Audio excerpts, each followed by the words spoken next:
Let's move into a bit of a demo. And for that, I've got Keith Wolf on the other side here and share his screen. Very cool. Hey, Jeremy. Yeah, thanks a lot. So this is actually a continuation of sort of a webinar series we have going on right now, where a month or two ago we presented for the Traders Corner, where we showed building a system from scratch using the tools that Jeremy was talking about. So, by the way, welcome in John, Dimitri, Henry, Hines. Welcome back. Some of your names are very familiar to me, and some of you are new, I'm assuming, from the NexusFi newsletter. So welcome in, guys. This is going to be a pretty casual example of one aspect of a trade system, or trade system development. So as you're working your way towards creating a fully automated system, if that's your goal, like Jeremy said, everybody has different ideas of how comfortable they are with automation. But as you start moving in that direction, you always have to be validating whether the things that you're building have a value or not, whether they have an expected benefit to your system or not. So let's take a very quick look at the system that we built in the last webinar. We had certain rules for entering the trade. You can see on the screen the green signal here. This is Bloodhound following our rules, saying when certain conditions line up on the chart, enter a trade for me on my behalf, and then have Blackbird actually manage the trade according to my rules. So we play this forward really briefly. I just want to kind of show you how it behaves. So we can see when the trade entered, according to that signal, we had our profit target attached to the top Bollinger line and our two stop losses, one of which is sort of a runner attached to the bottom Bollinger. And as we play forward, we can see that the profit target moves up with the Bollinger. The stop loss does not go down because it's not going to widen away, but that's just according to our rules.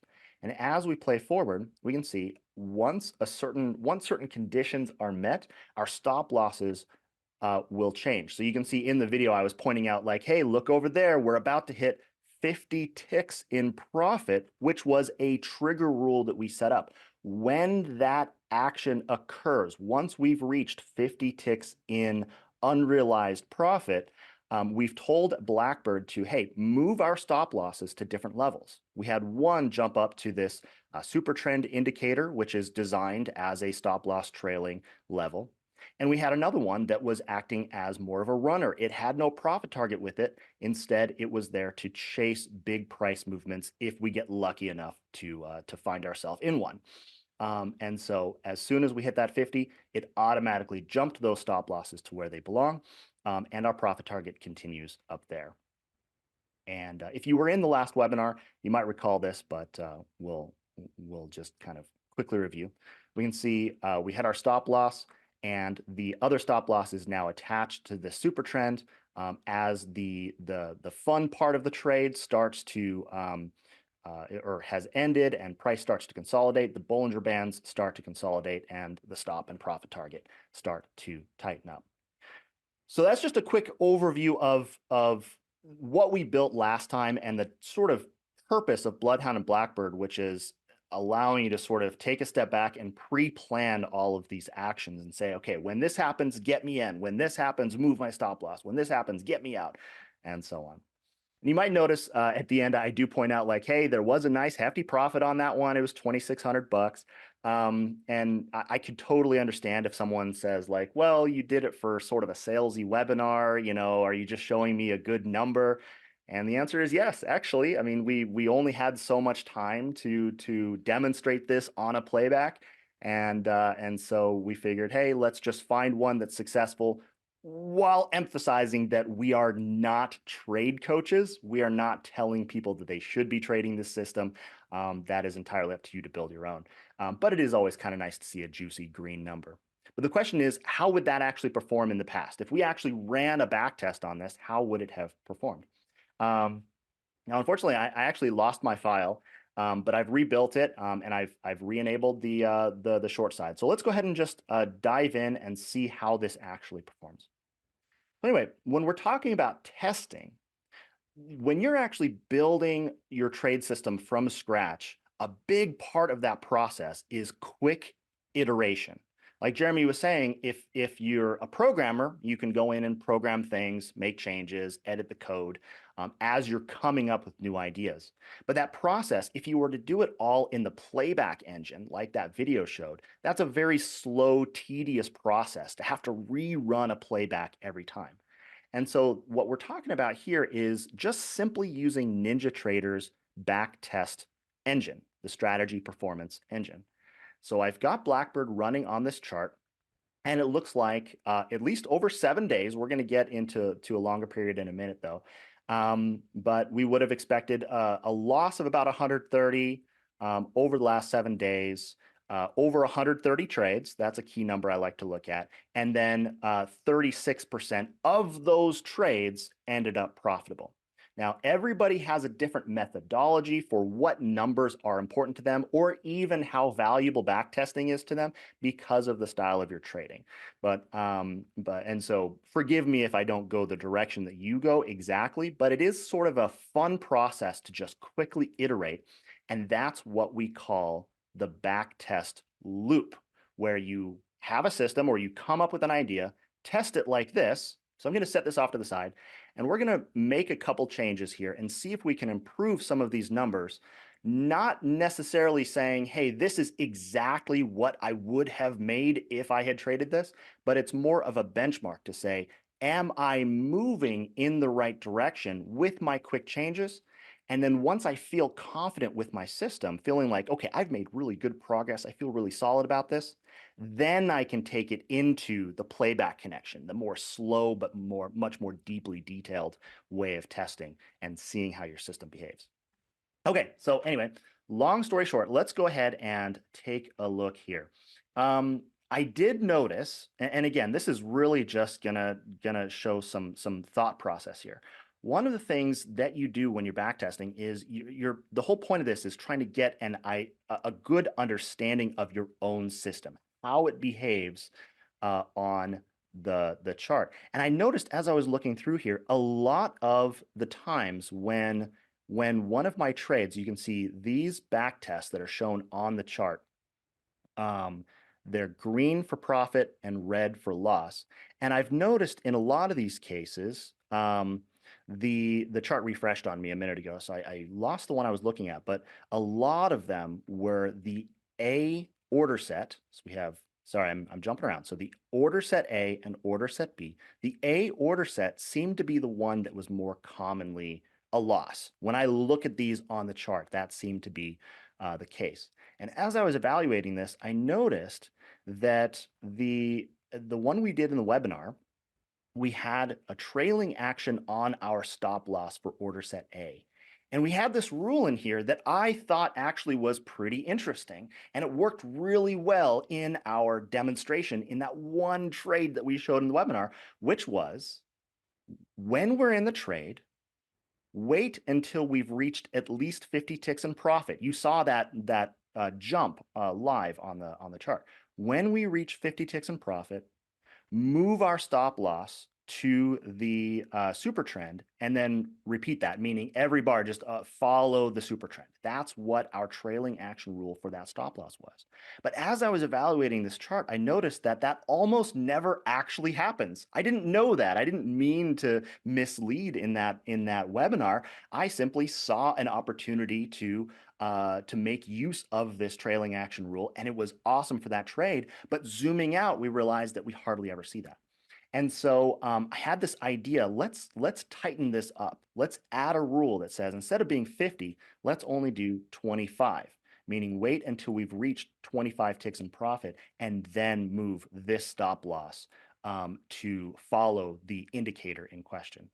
So now I have other ideas, hypotheses, like the scientific method. I have an idea of how I could change things, but I want to test to make sure that that didn't totally screw me up. I want to make sure I'm at least moving in the right direction with each thing I do. So I'm going to hit OK, and we're going to trigger a new back test. We're going to go reload, and that reloads the strategy, the Blackbird strategy on the chart, and triggers a new back test according to our rules. Now, you might have noticed I've kept the original back test up because I want to compare these numbers. That's the whole point of this. is to see if we're moving in the right direction. So we're going to take a look at that. Okay. All right. So we are. Now, admittedly, some of the things that I'm going to do today, I ran out of time, so I didn't actually have the chance to test, which is awesome because that is more realistic to the way you'll be doing this, which is, hey, let's just throw some idea that I think is a good idea at the wall and see if it improves things. And in this case, it did. So we're expecting a small profit instead of a small loss. Same number of trades, same percent profitable. So that's interesting.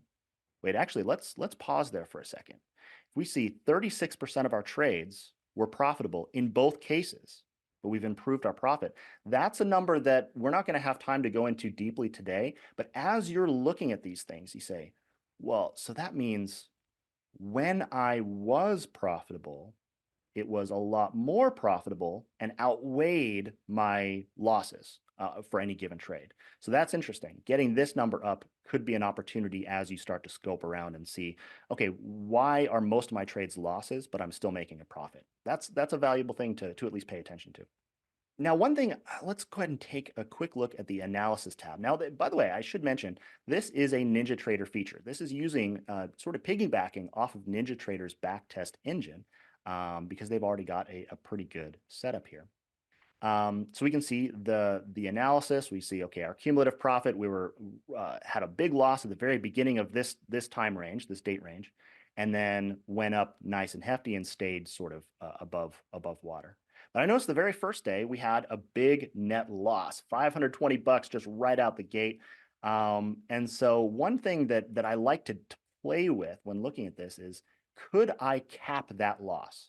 Could I go in and say, okay, well, if I lost 520 bucks for that day, what if I cap my losses for any given day by, let's say, I don't know, 400 bucks, 300, 400 bucks, and see if we could maybe limit the bleed on those days. Doesn't always work out, but we can test that by going into Blackbird. And again, I'm not sure if you've heard me say this before, but I like to call this kind of like the ATM on steroids. As you can imagine, you're basically setting up very similar to ATM rules, but as you've seen, much, much deeper, if you're new to this. But let's go take a look at the money management rules, which kick in when you're doing automated trading like this. And we can set the net max loss and say, okay, well, I mean, we hit 520 loss on that one day. What if we cap it at, let's say, 400 bucks? I don't know if that'll work. Sometimes it does, sometimes it doesn't, but let's just kind of see how it behaves. And when you have more time than we have during this webinar, you'd want to, whatever result you do get from these changes, you want to go through and start looking at individual trades and start to really understand the behavior and the patterns that are being created by these changes and understand why are the things that you're doing affecting your system. So let's go ahead and actually we can see, so we got a trade. You'll notice there's no trade on this one. It's because it looks like kind of early in the day, we hit our max loss on this particular day we're looking at. And so even though Bloodhound is now producing a signal to enter a trade, Blackbird is ignoring it because it's already lost 400 bucks by that point. That is interesting to me. Let's take a look and see what we got. Okay, yeah. Yeah, this is the one that turned out to backfire. So even though we capped our losses for any given day, that obviously created some kind of domino effect, some kind of butterfly effect that said, okay, yeah, you capped your losses, but they crept back in other ways. And again, as you have more time to evaluate this, you can evaluate like why the heck did that happen? But that's interesting. That gets me on my back foot and say, you know what? I do want to evaluate that if I want to go down that path, but right now I don't want to go down that path. Let's just, forget that. Let's pretend I never even came up with that terrible idea. But just to play, just to see what happens if we set a net max profit. If we set it to like 200 bucks, I did play with this and I do recall it does help. And in many cases it does, because if you think about it, during any given day, you have the chance to have your profitability, you're going up, you're going down, and oftentimes you're just kind of at the luck of the draw with the day. But if you say, okay, once I reach 200 bucks in profit, I'm happy with that profit. Let's just hold on to that for dear life, because that's good enough for me. And so from what I've seen in many cases, that can help a lot. Um, okay, when I was testing, I don't remember it helping quite that much. That is awesome. That is a huge jump in the numbers. And we did get a higher percent of trades that were profitable. That's really nice to see. Whenever you see something like this, a big jump, you do want to take a step back, take a breather, and see, okay, am I missing something? Is there something that changed in a way that doesn't actually make sense? In this case, when I was evaluating this, I didn't see anything that jumped out at me. But if you see a big jump like that, you should definitely think, okay, am I missing anything? In this case, You no, know, I don't think so. But this is really interesting. I do remember a lot of traders, like trading coaches and whatnot. That when I was learning trading myself, uh, decades ago, that they would say things like money management and risk management are actually more important than the system itself. And sometimes, it seems like this is, I mean, in this particular case, it worked out, but yeah, in some ways I'm surprised, but in some ways I'm not. yeah. Yeah, it's funny. I do a lot of I work with a lot of new users, a lot of people who are trying to figure out if this stuff is right for them. And so I connect with them and they say, hey, here's what I'm trying to do. Here's what has been successful for me in the past. And it's funny, the more experienced guys, and I've talked to some I'm talking guys that were working on the trading floor in the 80s, that sort of like lifetime dedication to this field.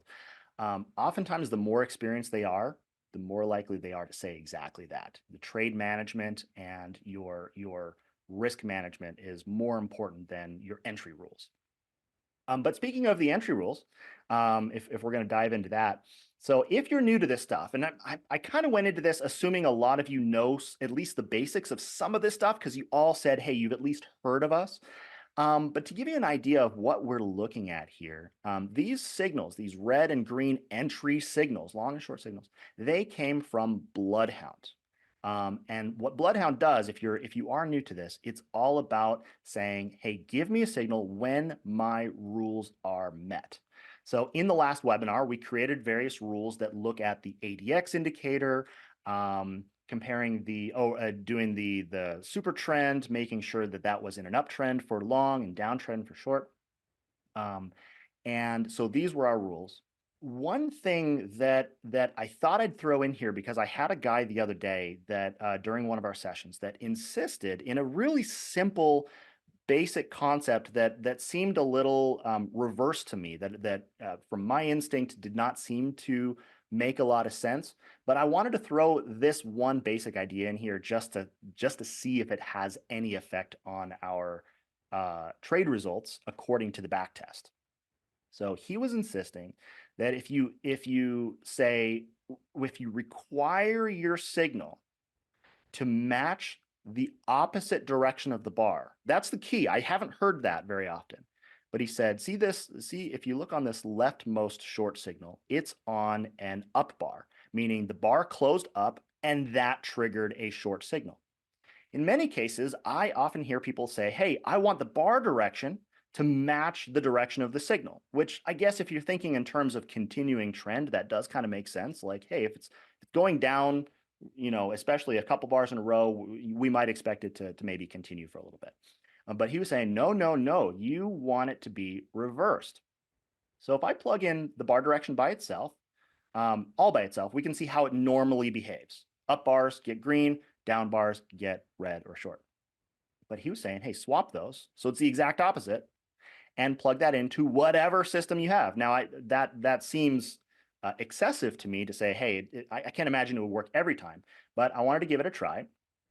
But I didn't have a chance to test it before we started talking because this is a fairly casual off the cuff webinar.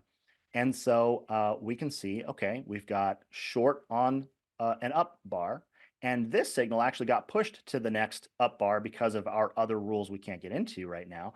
But we have modified our signals a little bit and said, okay, the signal is only allowed on the reverse direction. Let's just out of curiosity, let's see if that affects it, because this is the one rule I did not have a chance to test prior to this webinar. So this will be actually kind of fun. See if we can debunk his claim. I know it's a simple rule, but I just thought it was funny. I wanted to test it out. Wow. Uh, Experience looks like it prevails here. okay. Normally simple things like this you want to take with a grain of salt. I would not go to say that he is always correct to say that you should always do that, but that's interesting. I would, Fascinating. I guess it kind of makes sense because if you're, um, if you're especially at the peak of a trend or something, here, if it starts to go, let me think. I had a thought in my head about how to explain my reasoning, but I guess I can't really come up with a good explanation for why that helped, to be honest. And that is a big part of this process, is especially if you're new or coming up with new system ideas, oftentimes you're just kind of throwing things against the wall in an informed way. Like, you might be an experienced trader, but you're saying, you know what, I've heard of this, or I've thought of this, or this has worked in the past. Let's just throw it out there, see how it works, and then work backwards by looking at my trades and seeing why did that work, and make sure I'm confident about how it affected my system. So a lot of this is pattern recognition, and that requires repetition like crazy. As you know, Jeremy, with you're a big fan of messing around with AI stuff. AI is all about repetition and just throwing lots of information at it to build those patterns. A lot of that works the same way for you in your brain, how you interpret your trades and understand how they work. So, What's um, really fascinating is like we have customers of all different walks of life, and they all have different ideas and notions of what works for them. And that's the thing, right? Like when we started this company, we didn't start by saying let's just build a one size fits all trade system and let people go to town. Instead, the goal was to build a canvas, an empty canvas, so that you guys as artists, right, could paint your own, express your own creativity in your trade system, because everybody's got different requirements, different ideas, different personalities, different appetite for risk, and different goals. Wow, that's looking amazing there. Yeah. So Yeah. a big thing, and again, I actually didn't have time to test this part either. So I guess I am grateful that the number is good. But again, we're not here to be like, hey, look at this number, buy our stuff because it's going to make you profit. No, this is just the process you go through to build your stuff. But I expanded it from 7 days to 30 days. Because 7 days, I mean, what happened in the last week, that only tells you so little about the market. And in my personal experience, oftentimes when you switch from 7 days to 30 or a year, you start to discover major breaking points in your own system. And so it is nice to see that, hey, the number stayed out of the red, and it's doing good. But at every step of the way, and this is a mistake I see a lot of people make. Every step of the way, you want to assume you're wrong and work really, really hard to prove that you're right, not the other way around. Always expect yourself to be just like, I've got this wrong, especially if I've got an $8,000 number over 30 days. There's something wrong about this. Let's work by looking at the details to confirm that, okay, I'm not wrong. This is actually promising. And And now what's at really this stage, and again, this is all step one of building a system, which is the backtest loop, quick iteration, getting more confident about your system, coming up with ideas. And then once you feel like, okay, this is looking pretty good, I'm feeling confident about this, then you would typically take this into NinjaTrader's playback connection and have it behave like live data. And that's a much more um, thorough, deeper type of test. This is not where you stop. This is just that first step. So I want to emphasize that some people see a good number and they stop there and start trading live with lots of money.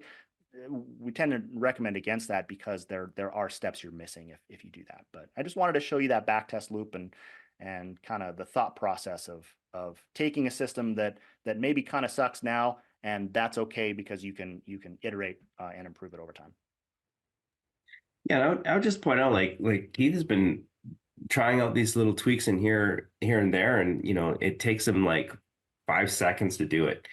And that's really the magic behind our tools is it enables you to just really try out a whole bunch of stuff really fast. Like if you were to try to do this as a coder and a developer, even as someone like myself, I've been developing for, like I said, pretty much my entire adult life and then some. There's a whole, writing the code out, debugging it, um, compiling it, debugging it, and several steps. So every time he's making a tweak like that, you would have to go through the debug step, and then the workflow is also a lot slower too. You don't just have this immediate, like change something, see the instantaneous results on the screen, and not to mention, like, if you're dreaming up new ideas and stuff like that, you have to write the bare bones code for it, right? Whereas a lot of the structure is already built into our tools in terms of a lot of common things that people may try and do, but also there's a ton of flexibility there. Like, we haven't gone into it, but there's those nodes, and in those nodes, there's an infinite number of uh, configurations they can come up with, and and and an infinite number of indicators that you could even attach to and use to analyze and influence the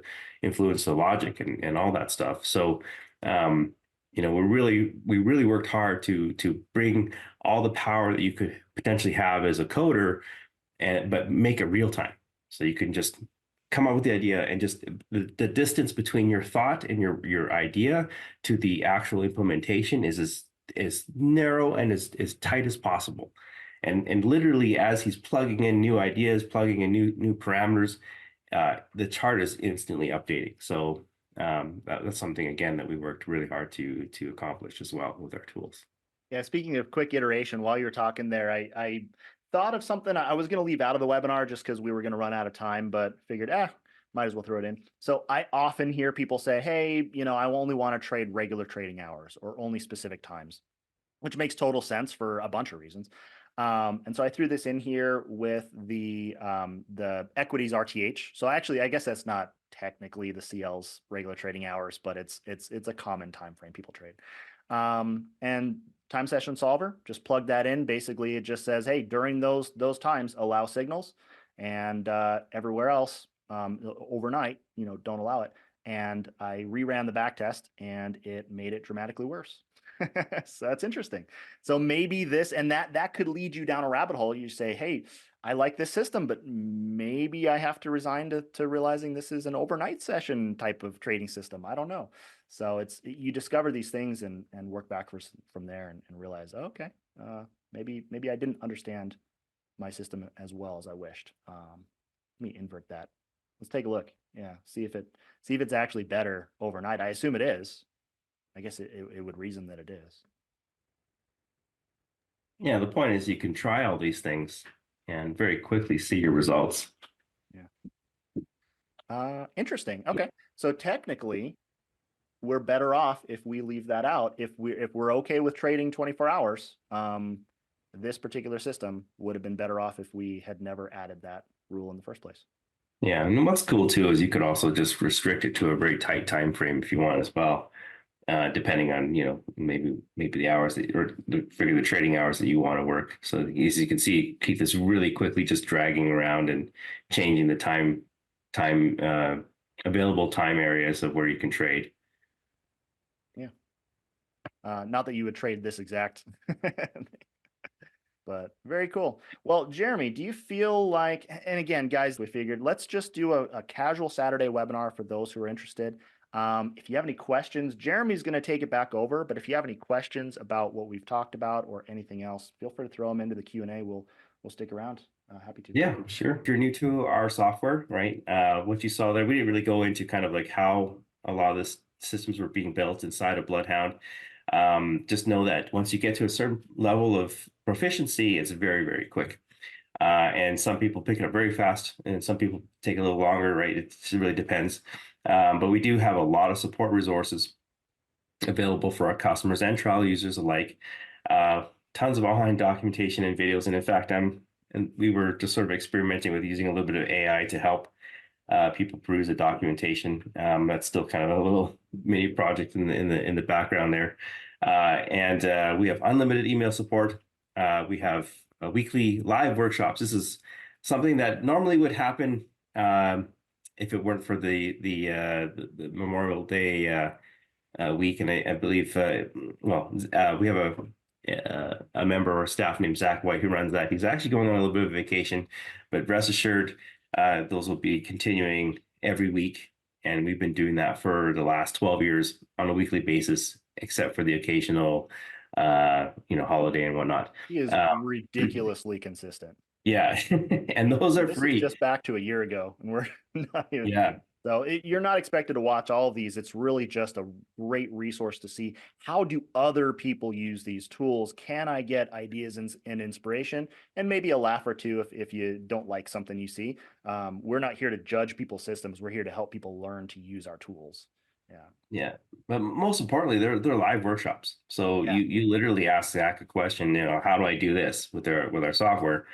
And he'll implement it in front of your eyes. So it's really cool. Like our customers really love that, and it's free, and it's really just there to help people learn our software.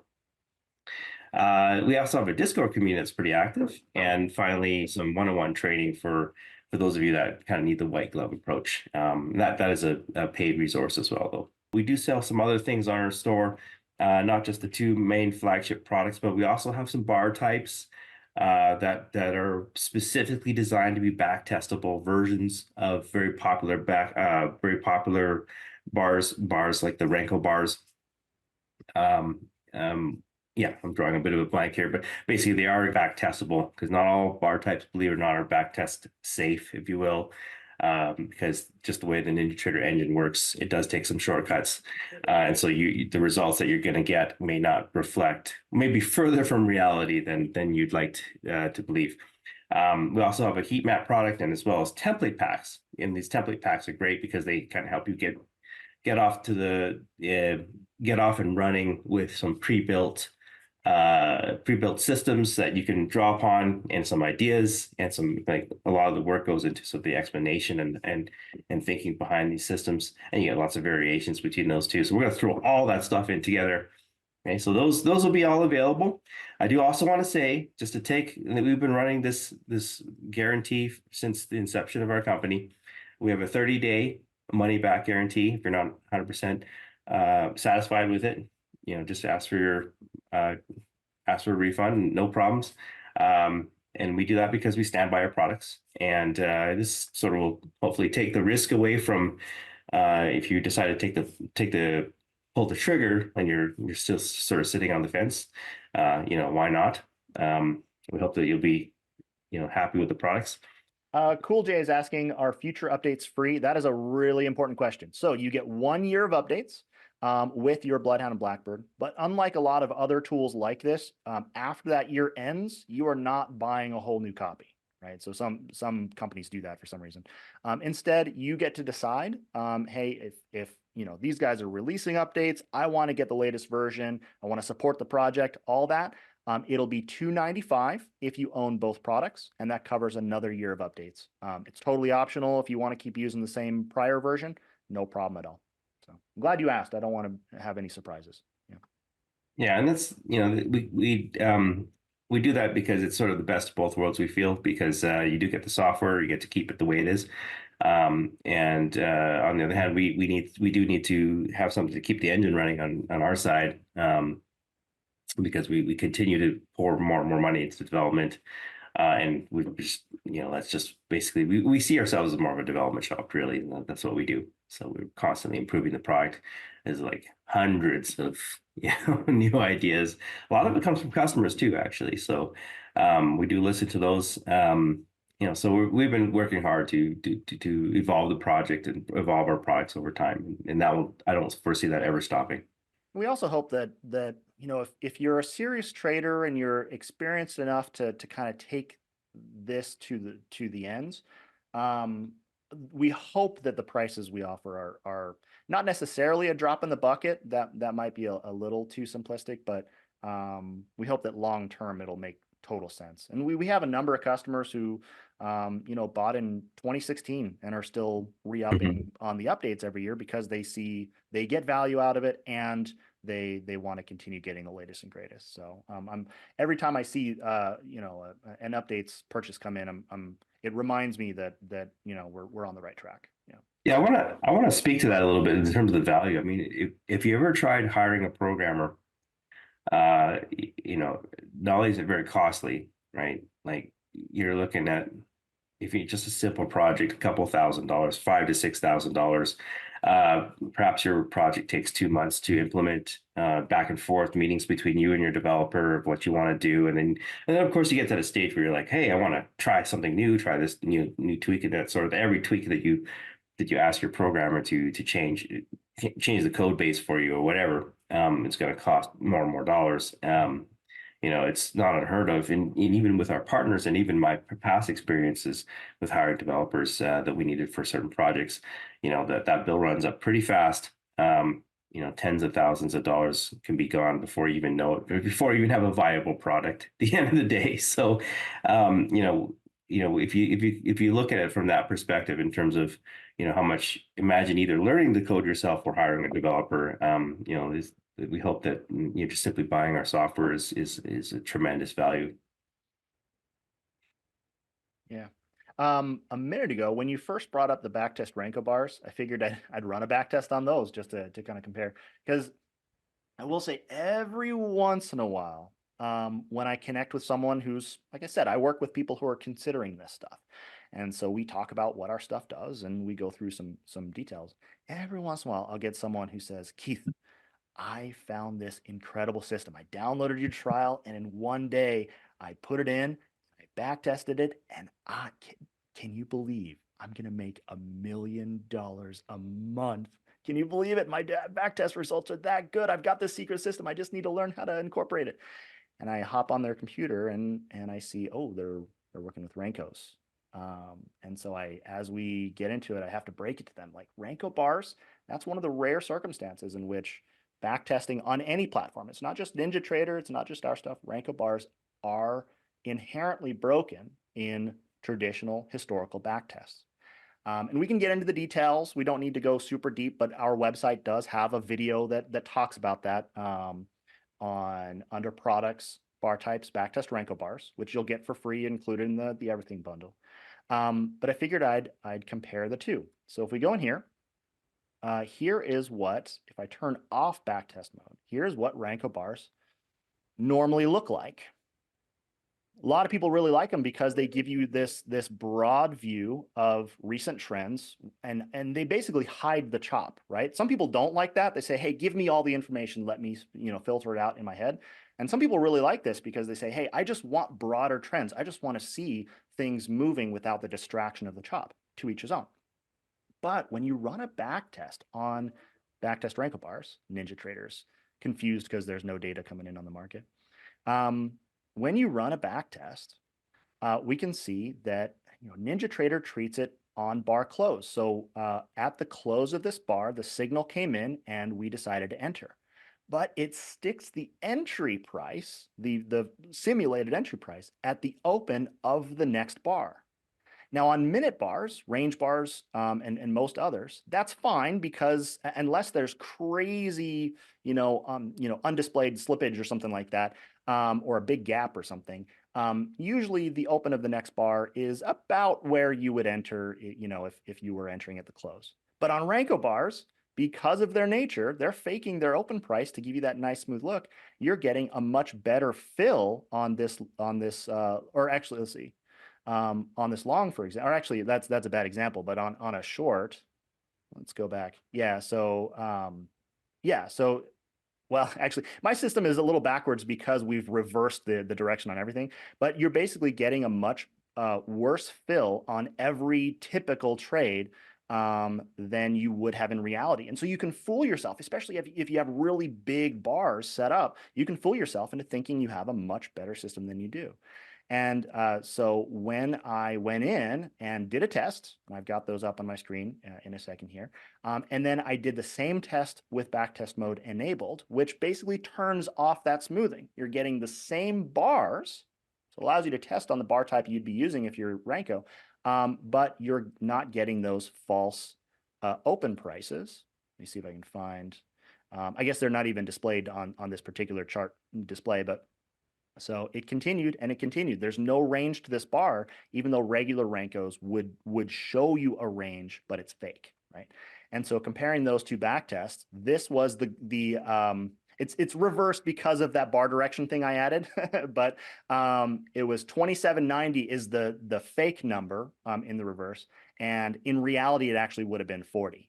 right? So normally I see it the opposite where it's like, hey, I would have made 30 grand this month and actually no, it was 100, you know. So it's little things like that. Just because we're talking about backtesting does not mean that it's right for every scenario. But the backtest Ranko bars is just one example of our effort to kind of provide tools for that. Anyway, sorry if that was really long-winded. I realize it might have been, but Yeah, I would say like the backtest, by the way, is basically a shortcut. The way the algorithm works in NinjaTrader, is it has to make some inference of where the fills are going to be within the next bar. It doesn't really know, and so there's an inherent inaccuracy in there just because of that. The intrabar data is not considered, and that can be important if you're if your system is basically working on every single tick as being significant.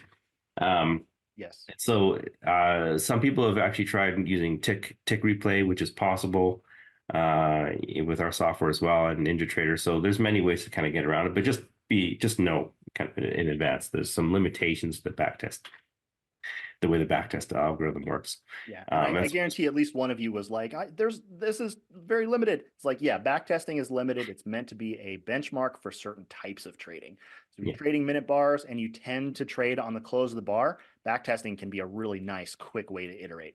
If not, if you have more nuanced requirements, then yeah, playback connection is more slow, a little bit more effort, but it's definitely more accurate for a lot of types of trading. So. Okay, are there any other questions before we sign off? Cool. Let's see. So Chris is saying he has another proprietary indicator that you use. Can your system monitor those types of indicators? Yeah. So as you saw in, let me go ahead and bring, the answer is yes. Yeah. So Bloodhound and Blackbird both work with any indicator, including third-party indicators, as long as they expose their data in a way that is best practice, right? So for example, this line indicator right here and these Bollinger Bands, they are exposing their data. We can see in the data box, which I'm pressing my middle mouse button, I can see the values of all four of those indicators. The stop line and stop dot have the same value. And so we can see those have a numerical value associated with them, so we can grab onto that. Every once in a while, we'll see an indicator that was sort of coded intentionally broken so that people don't backtest it. Because if it's not exposing a data, it can't be backtested or run in a system like this. And so sometimes we see that. And if it's like back painting, which we can get into in another context another time, then it may not work. But I would say 95% of third-party indicators work. Yeah, I would say it's those are definitely the exception more than the rule. So in general, when someone asks us, can your indicator work with Blackbird and Bloodhound? And the answer is yes, it does. It actually does go through your look and take a look at what indicators are installed on your system that's already loaded into NinjaTrader. And as soon as you start NinjaTrader up, it loads up all the proprietary indicators that you have, and it'll pick that up, and you can go ahead and just reference it and use it to any system that you'd like. Yeah, and this is the screen that you see when you go to select an indicator. So we have a threshold solver. It's a rule in Bloodhound. And if I go to select the indicator that it's looking at, we can see these are the indicators I have on my system. I don't have a lot, but the Lizard Indicators is an example of a third party that really, I mean, he knows his stuff. Like he's a really good coder, and nearly everything he makes is compatible. And when they're the few that are not for a reason, and they're good reasons. And you can get into that with him, but there's a reason why they're not. Yeah. So. Yeah, so in general, like any indicator that you've got in your system, like you can use it I'm talking for the Bloodhound side for logic, you can use it, you can examine its slope, its inflection points. You can examine it against threshold numbers, examine indicators against each other. And then if you look at Blackbird, you can use you can use them as support resistance threshold as well, or levels as well. Is there anything I'm missing? um, Yeah, so yeah, like this one is the slope yeah. of the Bollinger. So the top line, when it starts sloping up, you get a long, slopes down, short. Yeah, so you can look at the bar, and you'd be surprised how much you can do with that with combining different rule sets. Mhm. Comparing two things to each other, that's bread and butter. So you say, is something above another? There's a lot you can do there. When two things cross each other, so price crossing an indicator, indicator crossing an indicator, different thresholds. Expansion Expansion. contraction we Gotcha. added in the new version of Bloodhound a couple years ago. That's been used pretty creatively. When things inflect, the slope of an indicator, support resistance, threshold levels, we use that in our system today. And this actually, there's a lot here, but you also, if you're a programmer, you might think, well, there's not a lot there. You'd be surprised when you combine these together with various rules, how much you can do. So yeah. Yeah, and on top of that, in the Blackbird side, you can also use indicators as a basis of where you want your orders to follow or to go. For example, and I'm not just talking about like stop losses, right? Like that's kind of what everybody thinks. Oh, can I get my stop loss to follow this particular indicator? Well, you can do more than that. You can have your entries also follow indicators. You can have your profit targets follow indicators. You can use indicator values as offsets, like the ATR is a really commonly used one, for example, right? The higher the ATR, the more more volatility in your market. And you can use that as an offset to calculate how much farther off a certain price level or even other indicator you want to place your stop loss or profit target or entry even. And so I guess like what I'm trying to get at is the combinations are kind of almost endless. Yeah, the offset thing, I don't think most people appreciate just how powerful that is. If you want, like you can use it, yeah, like you're saying, an indicator's value as the number you use to set it away from price, for example. So I want my stop loss to be this indicator's value away from the price. You might think, why the heck would I do that? Well, the ATR is the most common use. Yeah, it's pretty amazing. Once you start learning, it just goes deeper and deeper as you start playing with these things. It's amazing what you can do. Yeah. I was showing, so I just wanted to show. So this is about as complex as my system gets. Again, I've dabbled. I am not a 20-year veteran of trading, but I've definitely learned some core concepts. And so this was my system, me playing around with like, hey, I found one that seems very promising. And I found another one that seems really promising that I built for myself. I found another one, and then I combine them together, say, okay, if any of them give me a signal, just get in, because it must be good to get in. If this is profitable and this is, let's get in both cases. It turns out there's more to it, but it is really cool to know that there's no technical limit in Bloodhound to the level of complexity you can go. I was able to get this to be profitable on a live market, but I still have more to flesh out. But this should give you an idea of what you can do visually. Yeah. So, well, CJ's asked how many PCs can be activated on. two. Yeah, so you can have two computers. They're for personal use. A lot of people use them for their VPS and their laptop, and Yeah. that's totally And you fine. can switch them up anytime, guys. You're not stuck with it. So people upgrade their computers all the time or switch computers, no problem. Yeah, very cool. Yeah, Cool J's had some pretty good questions. Cool J, I'm curious how you heard about us. Did you come in from the Nexus Fi newsletter, or where did you guys come from? But otherwise, I think beyond that, we're pretty good. Oh, can you monitor colors? Red bar, green bar, for example. Oh, on Discord. Um, That's interesting. what's that, Jeremy? Oh, I'm just reading CJ's response. CJ. Oh, you saw our product on Discord. Oh, that's awesome. So someone Nope. I had no was idea we bragging were. about us on Discord somewhere. Yeah. Yeah, that's pretty cool. Yeah, Well, actually, welcome. Dimitri did ask about can Blackbird work independent of Bloodhound, and I'll just quickly answer that. So yeah, they're two separate products. They work completely independently if you like. If you have Blackbird by itself, you can use all sorts of other ways to as entry. You can use actually other indicators. That's another use of it. You can use a say proprietary indicator for entries and even exits if you want. You don't have to use Bloodhound for that. And it's still got tremendous amount of capability in terms of all the order management, risk management, money management. It's all built in without the benefit of Bloodhound. I You will say just want to money management yeah. implies that you're auto trading. So some of these require that you're auto trading, but you can use an indicator as your signal. So if you have an indicator that's already providing a signal and you're happy with what it gives you, you can just do that.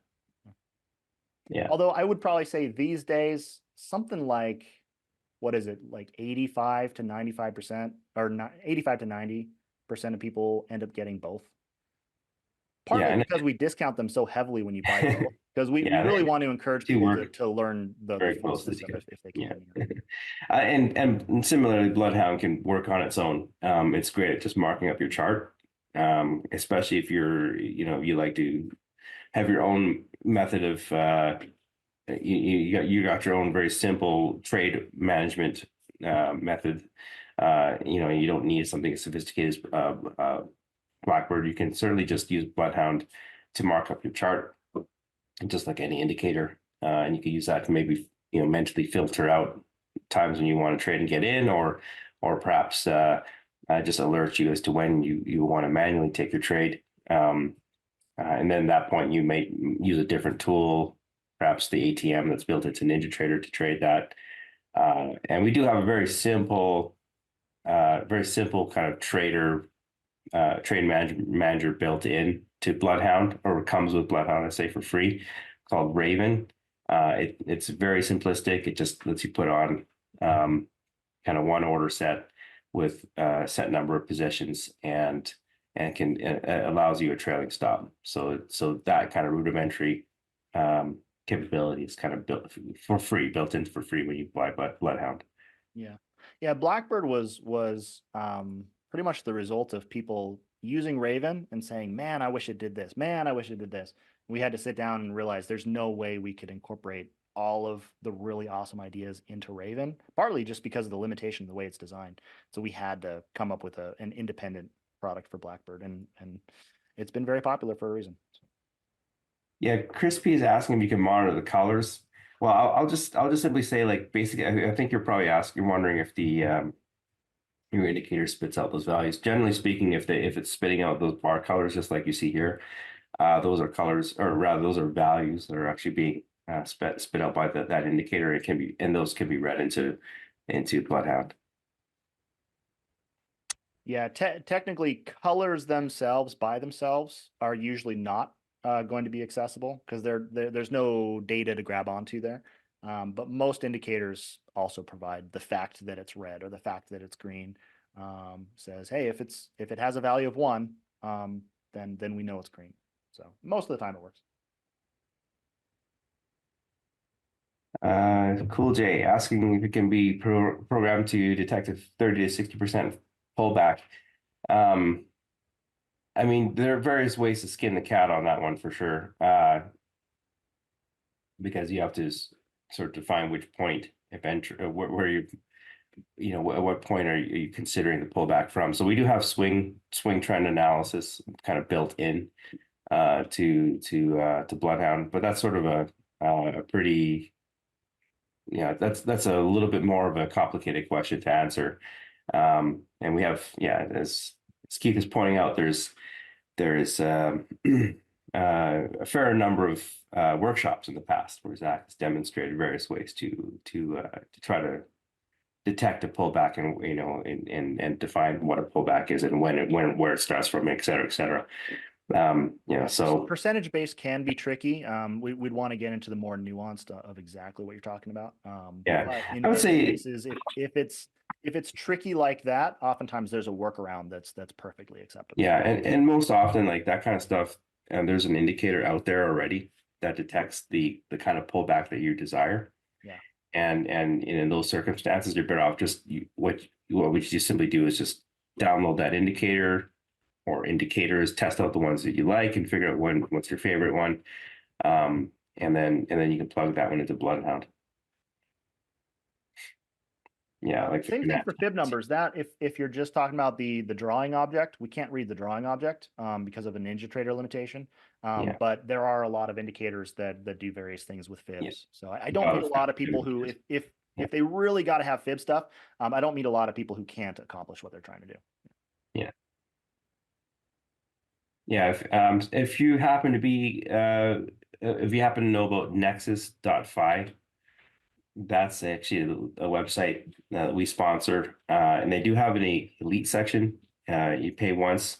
I don't actually remember what the pricing is there, but basically they have a bunch of just like tons of free indicators and they're code based in a lot of cases for those similar those kind of indicators. And I would be shocked if there wasn't a bunch of Fibonacci indicators in there. I'm sure there are. So I think Elite and is 150, but it's lifetime. So yeah, it's a pretty good deal. lifetime, yeah, and you know, yeah, and that's the great thing about kind of Bloodhound or Blackbird is again you can plug in any sort of indicator into it. So you know, the whole point is that you can sort of pick your favorite, and if that doesn't work out, try another one, and then you plug that into Bloodhound, and you can incorporate it into your system. Yeah, so like these histogram indicators, very popular. Yeah, a lot of people use these, and Bloodhound chews through these no problem. Yeah, like is it above or is it below? Actually, here's an example of sometimes they don't expose the fact that it's blue or red. But if you dig around, you can find out, well, it's only blue because it's trending up, or if it's only blue because it's up while the line is up. You know, if you understand more about the indicator, we can almost always find a workaround. Yeah. Yeah. Yeah. Okay. Thanks so much for taking this time on Saturday morning. Yeah. I'll give you products to try. Well, welcome in, Chris. Yeah, there is a free trial. Feel free to play with it. Yeah. Well, we hope you you know hope you take us off on the offer and you know like use Bloodhound and Blackbird for many years, and because it's one of those things that I think you know in my opinion it's like one of the last tools you ever have to buy because you can sort of construct whatever system you want out of it. And even as the markets change over the years, you know, you just update and change your system. It's really that kind of tool, right? So it's one of those things that unlike say a specific indicator or a specific system, you know, we feel that these tools will be a very long-term type investment. If you are going to download the trial or even purchase, remember the getting started videos, they total 1 hour. So take that hour, just commit, just grab a coffee, grab some popcorn, whatever on your weekend off. Just watch the first 6 videos that total an hour, and that should give you a really solid idea of whether or not these are right for you. So, well, very cool. Thanks, guys. Stay in touch if you have any questions. You can always reach us by email if you want to get much deeper as well. So, Yeah. thanks. Okay. You guys have a good weekend.